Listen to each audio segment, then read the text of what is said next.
दोस्तों नमस्कार। दोस्तों, इस देश के प्रधानमंत्री का घर 12 एकड़ जमीन में फैला हुआ है और अगर ये 12 एकड़ जमीन की मलकियत किसी किसान के पास हो, वो वहां पर खेती कर रहा हो, तो फिर हर साल उसकी कमाई अगर सिर्फ वह 2 फसल ही बो रहा हो तो भी 12 लाख रुपए वह एक साल में कमा सकता है। और प्रति एकड़ की जमीन पर अगर आप खरीफ और रबी को बोते हैं तो 6-6 महीने की फसल मानिए, तो खरीफ की फसल जब आप धान बोते हैं तो 1 एकड़ में 30 क्विंटल धान होता है और उस 30 क्विंटल धान में से लगभग 60 से 65% हिस्सा चावल का निकलता है। उस चावल को अगर सरकार द्वारा निर्धारित जो न्यूनतम समर्थन मूल्य है, अगर उस पे भी उसको बेच दिया जाए तो भी उस किसान को प्रति एकड़ 50,000 रुपए का लाभ तो हो ही जाएगा, क्योंकि लगभग 10,000 रुपए प्रति एकड़ में उसका खर्च आएगा अगर वो धान बोता है तो। यानी इसी लिहाज से बाकी 6 महीने में रबी की फसल और इसको जब आप 12 एकड़ से गुना कर दीजिएगा तो यानी एक में अगर 30 क्विंटल हो रहा है तो वह जब 360 क्विंटल में कन्वर्ट हो जाएगा। और इसी तरीके से जो लाभ है वह भी एक साल के भीतर में खरीफ और रबी फसल दोनों बोते हुए प्रति साल 1,20,000 को अगर बढ़ाते चले जाइएगा तो 6 बरस में, 6 बरस का जिक्र इसलिए क्योंकि मौजूदा वक्त में 7 RCR अब तो नाम भी बदल दिया गया, उसको लोक कल्याण मार्ग कर दिया गया है। अब वो रेसकोर्स के तौर पर उसकी पहचान नहीं है, यानी जनता के साथ सरोकार है सड़क के नाम के, कम से कम प्रधानमंत्री और प्रधान सेवक के हो या ना हो यह एक अलग मुद्दा है। तो 72 लाख रुपए की कमाई हो जाती है। अब सवाल है, प्रधानमंत्री तो खेती करेंगे नहीं, नारे लगाए जा सकते हैं जय जवान जय किसान के, लेकिन खेती तो करेंगे नहीं, क्योंकि 72 लाख की हैसियत प्रधानमंत्री निवास के भीतर कुछ भी नहीं है। जो सुरक्षा कर्मियों की तादाद है उनके ऊपर आने वाला खर्च भी इससे कई गुना ज्यादा है। जो गाड़ियों का इस्तेमाल होता है, उस गाड़ी में जो पेट्रोल हिस्सा आता है, वो गाड़ियां भी इतनी महंगी हैं कि वह 1 लीटर में सिर्फ 5.5-6 किलोमीटर ही दे पाती है। तो जो खर्च आता है दिल्ली में ही घूमते वक्त भी, वह खर्च भी इस 72 लाख में फिट नहीं बैठेगा। 6 साल की कमाई में भी यह प्रति साल भी फिट नहीं बैठेगा। तो इसका मतलब है कि इस देश की इकोनॉमी एग्रीकल्चर से नहीं चल सकती। इस देश के एग्रीकल्चर पर निर्भर लोगों की तादाद चाहे कम ना हो पा रही हो, वहां पर खेत मजदूरों की तादाद चाहे कम ना हो पा रही हो, लेकिन खेती का ज्ञान और जमीन को खेती के अनुकूल कर देना शायद मौजूदा अर्थव्यवस्था के अनुकूल नहीं है।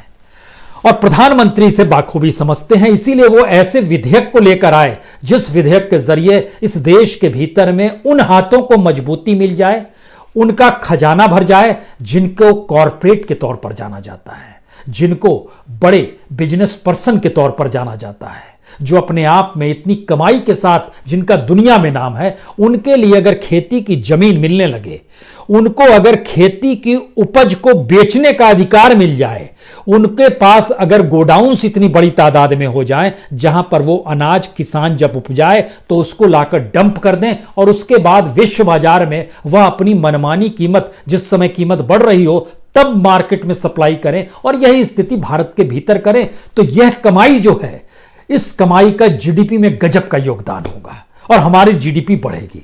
यूं भी भारत में एग्रीकल्चर का जीडीपी में योगदान 13-14% से ज्यादा हो नहीं पाता है, चाहे इस देश की जनसंख्या इतनी ज्यादा एग्रीकल्चर पर टिकी हो, जो कि पॉलिटिकल पार्टी को मिलने वाले समूचे वोट से भी ज्यादा हो, तो भी कोई मायने नहीं रखता है।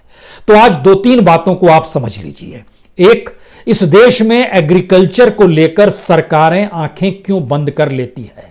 दूसरा, एग्रीकल्चर से जुड़ा हुआ किसान मजदूर जो है वह जब आंदोलन करता है तो उसको अब आंदोलन के तौर तरीके बदलने होंगे। जिस तरीके से भारत की राजनीतिक सत्ता ने अपनी सुविधा और लाभ के लिए इस देश के कॉन्स्टिट्यूशन को अपने तरीके से परिभाषित ही नहीं किया, बल्कि पूरे सिस्टम को सत्ता के लिए काम पर लगा दिया। यह खासियत राजनीतिक सत्ता में हो सकती है तो इस देश की जनता और किसानों में क्यों नहीं हो सकती है? उसके भीतर भी यह बात होनी चाहिए, क्योंकि एक सच तो यह जान लीजिए, 2014 में जब चुनाव हुआ था उस समय मैनिफेस्टो जो बीजेपी का था और नरेंद्र मोदी ने 2014 में ही जय जवान जय किसान का नारा लगाया था, उस मैनिफेस्टो का कोई मतलब नहीं किसान के लिहाज से, और उस नारे का कोई मतलब नहीं, क्योंकि 50% ज्यादा न्यूनतम समर्थन मूल्य देने का जिक्र किया गया। लेकिन अगले ही वर्ष यानी 2015 में बाकायदा एफिडेविट दिया गया कि यह संभव नहीं है। इतना ही नहीं, कुछ राज्यों में जो धान पर 300 रुपए बोनस मिलते थे वह भी खत्म कर दिए गए। सवाल है, मैनिफेस्टो का कोई मतलब नहीं, नारों का कोई मतलब नहीं, लेकिन इस देश में लोकतंत्र में अगर सर गिने जाते हैं वोट के लिहाज से, तब तो इस देश के नागरिकों का महत्व होगा। 2014 में इस देश में तकरीबन 83 करोड़ 40 लाख वोटर थे, जिसमें से बीजेपी को वोट मिले थे सिर्फ 17 करोड़ 14 लाख के। इसी में उसकी सरकार बन गई और सारी चीजें किसानों को लेकर धराशायी होती चली गई। 2019 आया, इस वक्त भारत में वोटरों की तादाद 90 करोड़ पार कर गई और बीजेपी की भी वोट मिलने की स्थिति 23 करोड़ तक पहुंच गई। लेकिन सवाल है, 90 करोड़ वोटर थे, 23 करोड़ वोट मिले। इस देश के भीतर में किसान मजदूरों की तादाद जो सीधे सीधे खेती से जुड़े हुए हैं, उनकी तादाद भी 26 करोड़ 29 लाख है, जिसमें तकरीबन 11 करोड़ 86 लाख ऐसे किसान हैं जिनके पास जमीन है, चाहे वो 1 हेक्टेयर ही क्यों ना हो, चाहे वो 1 एकड़ ही क्यों ना हो, चाहे वो आधी एकड़ ही क्यों ना हो, लेकिन ऐसे किसानों की तादाद 11 करोड़ 86 लाख है। और जो किसान मजदूर है उसकी तादाद 14 करोड़ 43 लाख है। दोनों मिला दीजिएगा तो लगभग 26 करोड़। 26 करोड़ वोट ना बीजेपी को कभी मिले, ना इस देश में किसी भी वक्त में, चाहे वो नेहरू का दौर क्यों ना हो, इस देश में किसानों की तादाद और किसान से जुड़े हुए मजदूरों की तादाद जब रही है, उतने वोट किसी पॉलिटिकल पार्टी को कभी नहीं मिले। क्या ये एकजुटता आ सकती है? नहीं आ सकती है। आपके जहन में आएगा जाति के नाम पर चीजें बढ़ जाएंगी, धर्म के नाम पर बढ़ जाएगी। जाति और धर्म से इतर भी अगर आप देखना शुरू करेंगे तो जो किसान जिस मंडी से जुड़ा हुआ है, जिसका जिक्र मौजूदा वक्त में वो कर रहा है, और उस मंडी से जुड़े होने के बाद जो बिचौलियों की भूमिका, उनका रोजगार, उनका कामकाज था, वो सारी चीजें और उनका पूरा प्रॉफिट एक झटके में किसके पास चला गया? 2 लोगों के पास जाएगा। एक जिसके पास गोडाउन्स होंगे, दूसरा जिसका रिटेल सेक्टर पे कब्जा होगा, जो बेच सकता होगा। और अगर एक ही शख्स दोनों को रखने लगेगा तो फिर तो उसकी तिजोरी भरने लगेगी। भारत के भीतर में रिटेल सेक्टर में बड़ी तेजी से अंबानी घुस चुके हैं। भारत के भीतर में गोडाउन्स बनाने की स्थिति में बहुत तेजी से अडानी बढ़ चुके हैं। भारत के भीतर में जो संसद के भीतर विधेयक पास किया गया, जिसमें जिक्र बार बार विपक्ष कहता है कि फरेब के साथ किया गया, क्योंकि उस समय डिप्टी स्पीकर हरिवंश जी, जो कि एक वक्त चंद्रशेखर जी के साथ थे, चंद्रशेखर पूर्व प्रधानमंत्री जो किसानों के हिमायती रहे, उनके साथ का शख्स बाद में जर्नलिज्म करते हुए जब वो डिप्टी स्पीकर के पद तक पहुंचे, संसद में पहुंचे, तो उन्होंने जिस तरीके से इस विधेयक को पास करा दिया गया, तो विधेयक पास कराने में ही जब लोकतंत्र हाशिए पर था, तो इंप्लीमेंटेशन, तो लोकतंत्र खत्म ही हो जाएगा, तभी यह इंप्लीमेंट हो रहा होगा। तो इसका एक मतलब यह है कि किसानों को अपने आंदोलन के तौर तरीके बदलने होंगे। इसको आप इस रूप में भी समझिए कि एक वक्त जब इस देश के भीतर में इंदिरा गांधी की सत्ता थी, उस समय जयप्रकाश नारायण कोई विकल्प नहीं थे इंदिरा गांधी के, लेकिन वो जनता के भीतर जो कुलबुलाहट थी और उसकी जो आह थी, उस बात को वह सतह पर लेकर आ रहे थे। मौजूदा वक्त में किसानों का जो संकट है, मजदूरों का जो संकट है, हमारे युवाओं का जो संकट है, उसको कौन सतह पर कैसे ला पाएगा, यह एक भयानक शून्यता की परिस्थिति है। और यहीं से बात शुरू होती है कि हमको आंदोलन के तौर तरीके बदलने होंगे। आंदोलन के तरीके का बदलने का मतलब यह है कि आंदोलन से समाज को कैसे जोड़ा जाए, परिवारों को कैसे जोड़ा जाए। जो पुलिसकर्मी और सुरक्षा कर्मी बैरिकेड के लिए, सत्ता को बचाने के लिए मौजूद हो जाते हैं, कभी अंबाला में नजर आए, कभी पानीपत में नजर आए, कभी सिंधु बॉर्डर में नजर आए, दिल्ली के बॉर्डर में नजर आए, और अब तो बॉर्डर से अंदर आने की जब इजाजत यह कहकर दे दी गई कि दिल्ली की सरकार ने भी मना कर दिया कि हम स्टेडियम्स को जेल बनाने की इजाजत नहीं देंगे क्योंकि किसानों की मांग सही है, तो सरकार को लगा कि अब इनको अंदर बुला लो, क्योंकि कुछ देर के बाद डिफ्यूज हो जाती हैं चीजें। आप कितने लंबा संघर्ष करेंगे, कब तक संघर्ष करेंगे? लेकिन सवाल मौजूदा वक्त का कहीं इससे आगे का है। सवाल यह नहीं है कि सिर्फ ये किसानों का मुद्दा है, सवाल यह भी नहीं है कि ये किसान कितने दिन तक अपने खाने पीने, जो कह रहे हैं 6 महीने का भोजन लेकर चले हैं, उसके जरिए आंदोलन करेंगे। जी नहीं, इस देश के सिस्टम को ही एंटी फार्मर में कन्वर्ट किया गया है। इस देश के सिस्टम को ही एंटी एग्रीकल्चर लैंड में क्रिएट किया गया है। इस देश के सिस्टम को ही इस तरीके से क्रिएट किया गया है जिसमें हम देख रहे हैं दुनिया के विकसित देश और भारत की परिस्थिति को नहीं देख पा रहे हैं। यह जो कानून लाया गया, इस कानून का 2 असर सीधा है। एक, लोग खेती छोड़ें। दूसरा, खेती की जमीन छोड़ें। खेती की जमीन पर अगर इंडस्ट्रियलिस्टों को दे दिया जाए, कॉरपोरेट सेक्टर को दे दिया जाए, तो वो अलग अलग तरीके से उस इकोनॉमी के अनुकूल उस जमीन का उपयोग करेंगे जिसके पास कंज्यूमर के तौर पर इकोनॉमी है, यानी जो खरीद, मान लीजिए रियल एस्टेट है, किसी ने मकान बनाया तो मकान खरीदने वालों के पास पैसा है, वो वहां पर पैसा खर्चेगा, उसका जो टैक्स है वो सरकार को रेवेन्यू के हिस्से में चला जाएगा, सरकार इससे खुश, कॉरपोरेट उससे खुश, जिसके पास पैसा है वो मकान लेके खुश। एग्रीकल्चर लैंड थी इस देश के भीतर में, आजादी के बाद से एग्रीकल्चर लैंड और इस देश की फॉरेस्ट लैंड दोनों बहुत तेजी से कम हुई है, लगभग 9% तक कमी आ गई है उसमें। लेकिन दूसरा सच यह है कि इस दौर में आजादी के बाद से सिंचाई योग्य भूमि को लेकर कोई इंफ्रास्ट्रक्चर सरकारों ने खड़ा ही नहीं किया। आज भी 67% जमीन ऐसी है जहां पे सिंचाई का कोई इंफ्रास्ट्रक्चर नहीं है। सिंचाई का इंफ्रास्ट्रक्चर नहीं होने का मतलब यह बहुत साफ है कि खेती महंगी होती जाएगी। इस देश के भीतर में जब आप पानी निकालते हैं जमीन से तो आपको पंप यूज करना पड़ता है, उसमें डीजल लगता है, डीजल बाजार में कॉस्टली हो गया और आज की तारीख में वो पेट्रोल के भी आगे निकल गया, स्थिति ये आ गई। इस देश के भीतर में बिजली की जो सुविधा किसानों को मिलती थी वह भी खत्म कर दी गई। इस देश के भीतर में किसानों को यह कह दिया गया कि हम आपको 6,000 रुपए 4 महीने में पहुंचा दिया करेंगे आपके खाते में, आप खुश रहिए। यानी हमारा सिस्टम इस बात की दिशा में जा रहा है जहां जेक के हाथ में इतनी पूंजी रहे कि वह उस पूंजी के जरिए इस देश के लगभग 80 करोड़ लोगों को 6-6 हजार रुपए दे दे, या राशन दे दे, 5 किलो अनाज दे दे, 5 किलो चावल दे दे, 5 किलो गेहूं दे दे। इसको बांटने की परिस्थिति में उसकी कमाई और नेटवर्थ बढ़ती चली जाए। हमारी पॉलिसी पार्लियामेंट से ऐसी ही बन रही है। इसीलिए जब हम कह रहे हैं कि आंदोलन के तरीकों को बदलना होगा, तो आंदोलन के तरीकों में चीजों को समाहित करना होगा। और एग्रीकल्चर के साथ जो मौजूदा वक्त में जब हम इस बात का आपसे जिक्र करते हैं तो यह भी समझना चाहिए कि एग्रीकल्चर में जो औसत कमाई है इस देश के किसान की, वह सिर्फ 6,241 रुपए है। पंजाब का किसान जो सबसे ज्यादा रईस है, उसके पास भी लगभग 18,000 रुपए से ज्यादा, महीने से ज्यादा की औसत कमाई नहीं है। बिहार और यूपी के किसानों की स्थिति तो और नाजुक है, जो 3,500 पर टिके हुए हैं। लेकिन औसत निकालिए, औसत 6,241 रुपए। इस देश के पार्लियामेंट्रीज और विधायक और सांसदों को जो पैसा मिलता है तमाम सुविधाओं के अलावे, वो तकरीबन 2.5 से 5 लाख के बीच में है। जिन्हें आप चुनाव हरा देते हैं, वो सांसद हो या विधायक हो, मंत्री हो या प्रधानमंत्री हो, उनको भी हारने के बाद भी जो पेंशन मिलता है वह किसानों की औसत आय का लगभग 20 गुना ज्यादा होता है। और पंजाब के किसान जो सबसे रईस है इस देश के भीतर में, उसका भी 10 गुना ज्यादा हो जाता है जो इनको लाभ मिलता है। यह पैसा तो देश का ही है। इसी देश के भीतर जो कुछ हो रहा है, जो खनिज संसाधन है, जो भी एग्रीकल्चर है, जो भी इंडस्ट्री है, वही सारी चीजें हैं। लेकिन संयोग से हमारे यहां जो देश चलाने वाले राजनीतिक सत्ताएं हैं वो फेल हो गई। उन्होंने स्टेट को फेल करना फिर शुरू किया।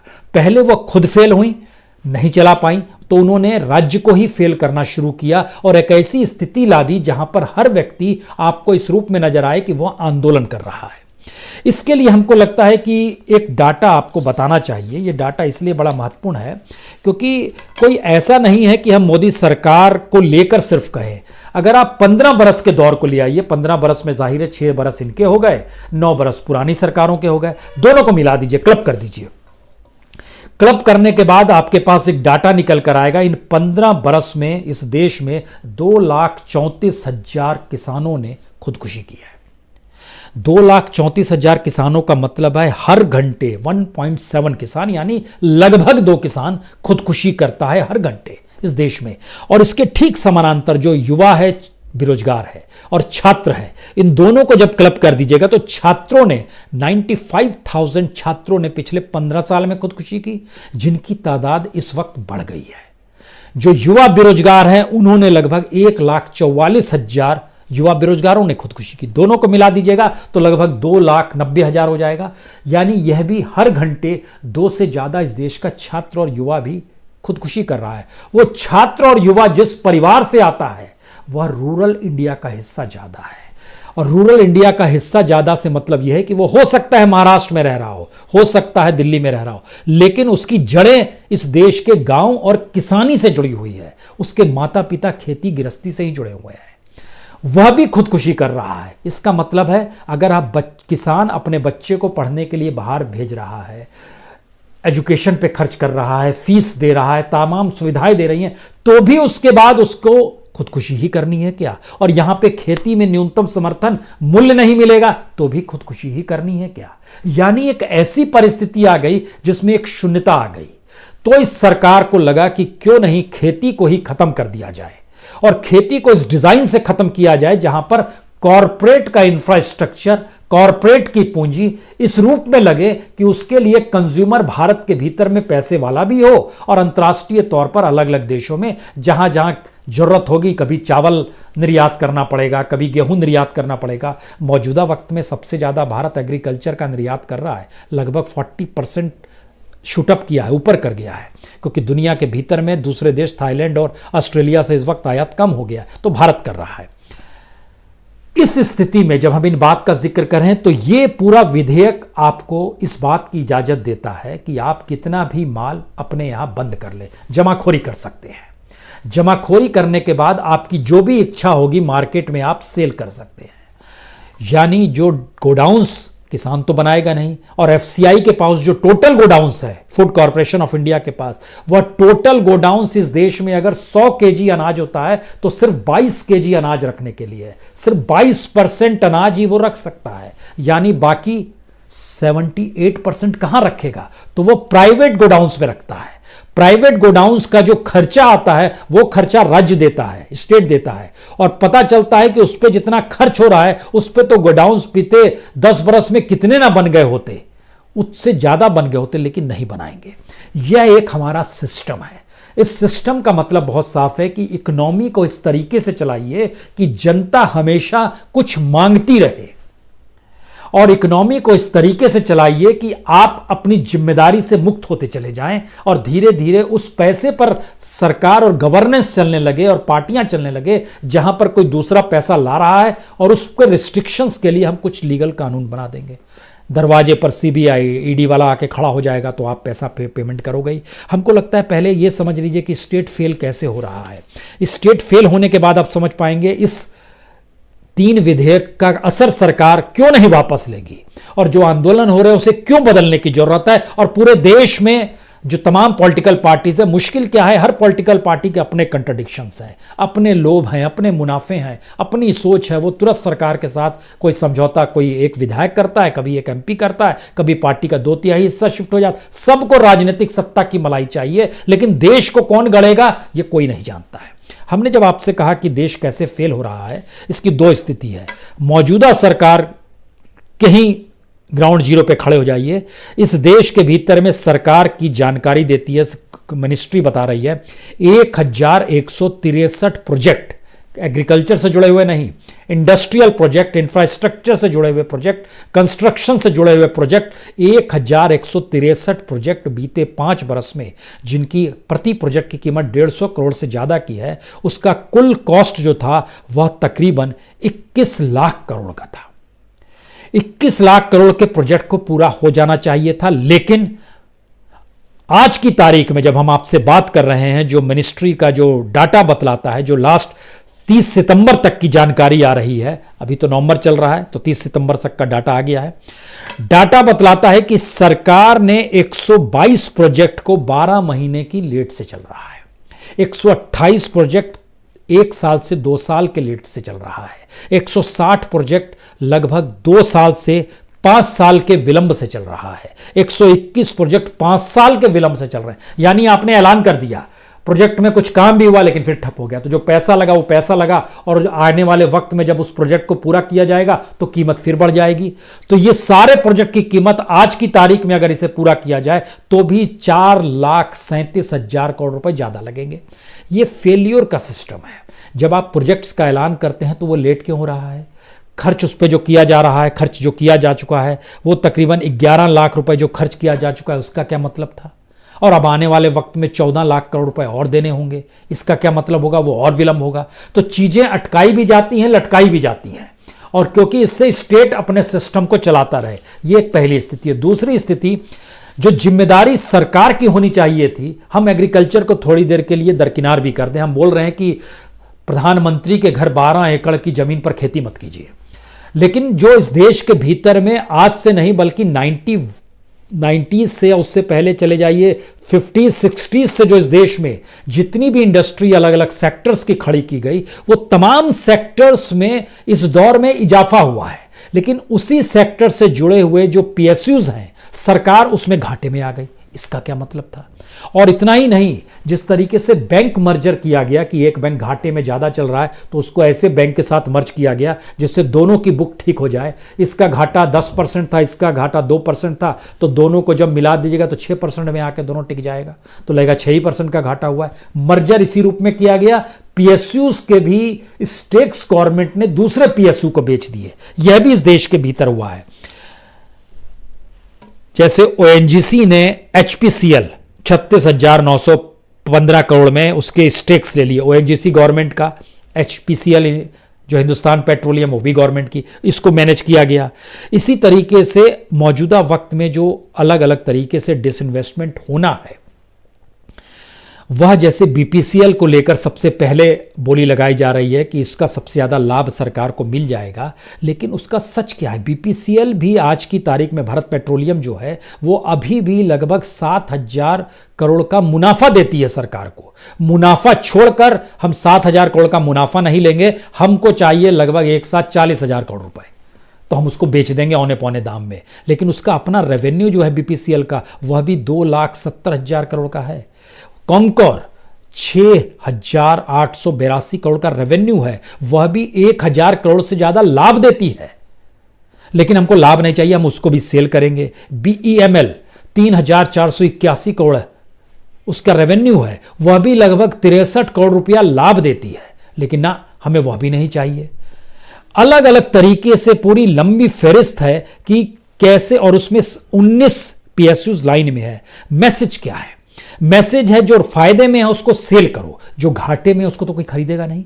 और घाटे वाली स्थिति जैसे एयर इंडिया की आ रही है, इसका रेवेन्यू क्या है?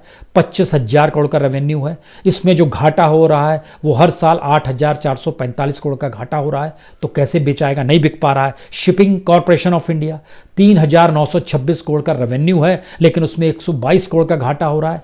स्टेट इंडस्ट्री चला नहीं सकती है, स्टेट जो पीएसयूज है उसको रन करने की स्थिति में नहीं है, स्टेट अपने तौर पर बैंक को रन करने की स्थिति में नहीं है, आरबीआई को कंगाल बना दिया गया। तो एग्रीकल्चर को किसी रूप में उसके मातहत जो जमीन है उसको अगर हम शिफ्ट करते हैं उस इंडस्ट्रियल बेल्ट के पास, और उसके मजदूरों को अगर बाजार में ढकेल देते हैं, तो झटके में बहुत सस्ते में मजदूर इस बाजार को उपलब्ध हो जाएंगे। और इस देश के भीतर में यानी न्यूनतम मजदूरी भी मायने नहीं रखेगी।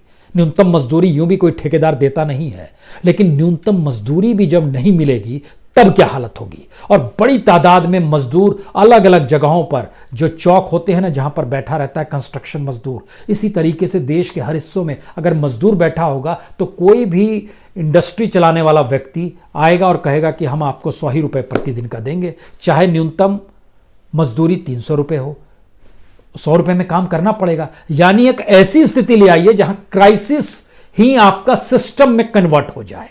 तो सरकार एक ऐसी दिशा में चीजों को लेकर आ रही है और या बनाना चाहती है जिसमें इसको वह रिफॉर्म कहती है। ये एक ऐसा रिफॉर्म है जो रिफॉर्म तब काम करता जब इस देश की इकोनॉमी पटरी पर होती, ये तब काम करता जब इस देश की इंडस्ट्री में लगातार प्रोडक्ट्स बन रहे होते।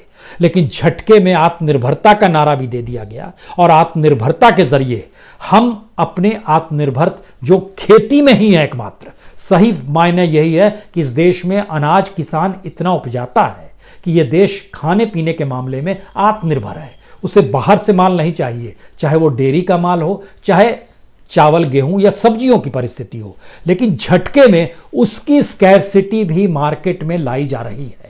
इसीलिए महंगाई बढ़ रही है, लेकिन इसीलिए मुनाफा बढ़ रहा है। जिनका मुनाफा बढ़ रहा है वो सरकार को उसी रूप में टैक्स देंगे, वह उसी रूप में कमीशन देंगे, उसी रूप में चीजों को नए सिरे से डेवलप करेंगे। यानी एक ऐसी स्थिति है कि इस देश को 80 करोड़ से ज्यादा लोगों को एक ऐसे क्राइसिस में हमेशा खड़ा रखिए, और तकरीबन 20 से 30 करोड़ लोग इस देश के जो कंज्यूमर क्लास में आते हैं उनको ऐसे मुश्किल हालात में रखिए कि वो हर बजट में सरकार की तरफ टुकटुकी लगाए देखते रहे कि हां चीजें कैसे डेवलप होंगी। इसीलिए जब किसानों का आंदोलन है और किसानों की तादाद इतनी ज्यादा है, फिलहाल तो यही है कि पंजाब का किसान चला, हरियाणा के कुछ किसान उसमें शामिल हो गए, लेकिन इसमें दक्षिण से तो नहीं चल के आए हैं, उत्तर से भी नहीं चल कर आए हैं। जो बिहार यूपी का किसान है उसकी स्थिति तो और नाजुक है। तो फिर इस देश के किसानों के भीतर जब एकजुटता नहीं है तो इसका मतलब है कि इशू सिर्फ किसानी का नहीं, जोड़ना होगा। इस देश को बनाने का भी इशू अब जोड़ना होगा कि अन्यथा यह देश तो कंगाल नहीं, आप फेल हो रहे हैं तो आप इस देश को फेल करने में लग गए हैं, और फेल करके एक ऐसी परिस्थितियों को ला रहे हैं कि जिसके हाथ में कानून होगा, जिसके हाथ में पावर होगा, वो जो चीजों को इंप्लीमेंट कर पाता होगा। ऐसा नहीं है कि जो पुलिस वाला सीमा पर खड़ा था या जो किसानों को रोक रहा था वह नहीं समझ पा रहा है कि किसानों का दर्द क्या है।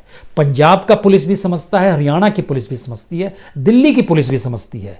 उनको भी समझ में आ रहा है कि उनके भी बच्चे स्कूल जाते हैं तो पढ़ाई, हायर एजुकेशन करने के बाद उनके पास भी रोजगार नहीं है, यह उनको भी समझ में आ रहा है। लेकिन टुकड़ों में आंदोलन, टुकड़ों में संघर्ष, और उस टुकड़ों के काउंटर में दूसरा टुकड़ा आके उस वक्त खड़ा हो जाता है जब उसे लगता है कि हम अगर नहीं खड़े होंगे तो हमारी नौकरी चली जाएगी। यही स्थिति कमोवेश इस देश के भीतर में ब्यूरोक्रेट्स की है, यही स्थिति कमोवेश इस देश के भीतर में सुरक्षाकर्मी, पुलिसकर्मियों की है, लेकिन उनके अपने क्राइसिस हैं। याद कीजिए दिल्ली के भीतर में जब क्राइसिस आया था वकील और पुलिस का, पुलिस वालों के भीतर का गुस्सा क्या था और किस तरीके से वो उनके घर वाले रो रहे थे, पुलिस वाला रो रहा था दिल्ली के पुलिस कमिश्नर के सामने। इसका मतलब यह है कि चीजों को टुकड़ों में बांटकर देखने की स्थिति भारतीय राजनीतिक सत्ता पैदा कर रही है, और विपक्ष के पास वो विजन नहीं है कि चीजों को कलेक्टिव वे में करे, क्योंकि वह भी अपने वोट बैंक को देख रही है। सवाल है कि वोट बैंक के जरिए कुछ वोट मिल जाए या खुदा ना खास्ता आपके पास सत्ता आ जाए, जो भी इम्पॉसिबल इसलिए है क्योंकि लोकतंत्र की रास्ते के सारी टेक्नोलॉजी अब एक वोट के हिसाब से नहीं चलती है, वो किसी और चीज के हिसाब से चलती है। उसमें पेट भरा होना चाहिए, पेट भी आपका खाली कर दिया गया। उसमें आपकी खेती ठीक होनी चाहिए, वह भी खत्म कर दी गई। उसमें इंडस्ट्रियों की चिमनियों से निकलता हुआ धुआं होना चाहिए, वह भी खत्म हो गया। उसमें युवाओं का कहीं ना कहीं डिग्री लेकर रोजगार की परिस्थिति, वो भी खत्म हो गया। तो इसका मतलब है कि रिफॉर्म भी फेक है और सिस्टम भी फेक क्रिएट कर दिया गया है। और इस स्थिति में जब आंदोलन करें तो दिल्ली और मंदसौर में अंतर क्या है? लेकिन सच क्या है? मंदसौर में 5 किसान मारे गए पुलिस की गोली से, लेकिन उसी मंदसौर में और उसी राज्य में जहां पर यह मंदसौर है फिर से वही राजनीतिक सत्ता आ गई जिसने गोलियां चलवाई थी। क्या मतलब है इसका? इसका मतलब है कि हमने दरअसल एक ऐसे डिजाइन को डेवलप कर लिया है जिसमें चुनावी जीत हार के इर्द गिर्द ही सारे सिस्टम बनाए जाएंगे।